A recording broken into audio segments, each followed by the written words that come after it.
Hi, my name is Seth Westfall. I'm the Director of Golf here at QUERENCIA Golf and Beach Club in beautiful Los Cabos, Mexico. And today I wanted to talk to you a little bit about the grip.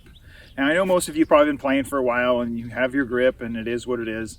But I want to tell you that, especially with a little time off like a lot of people are taking right now, it's very important to go back to the basics. And when you go back to the basics, why not take a look at those little points and see if there's something that you can improve on that'll propel you forward for the summertime.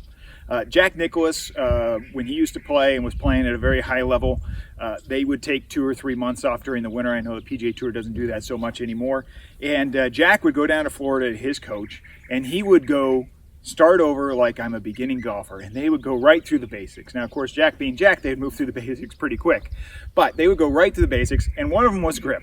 And this wasn't necessarily from them, but this is how I teach grip to my juniors. You can use this definitely for any beginning golfer, and it's never a bad refresher for those of us who've played for a while.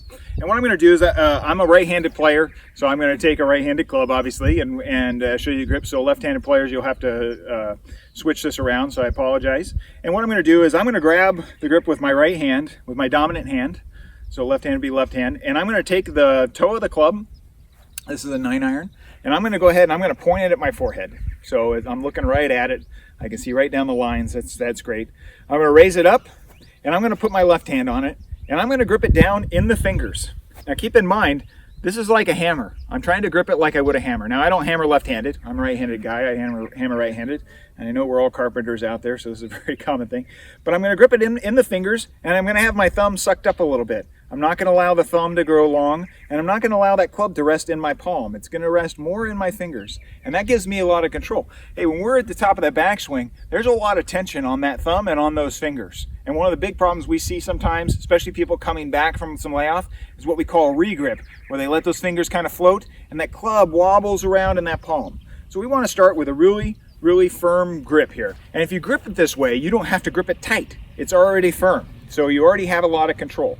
That's a lot of control. I can sit there. It's maybe tough with kids depending on the weight of the club that you have, but I can sit there and I can use the weight of this club. I've got a nice grip on it. So now I'm going to take my right hand and I'm going to go ahead and place that on top. And the question is, where do I place it? Very simply, my left hand here, I'm going to treat this like the hot dog, and this is the hot dog bun, this section of my palm right here. So I've got the hot dog, the bun goes over the hot dog, and then I'm going to wrap my fingers from there. And of course, you can choose an overlapping grip, an interlocking grip, or even a baseball grip, especially for juniors and beginners. This is really nice. Don't press it if they want to grip it that way. But again, it's that simple.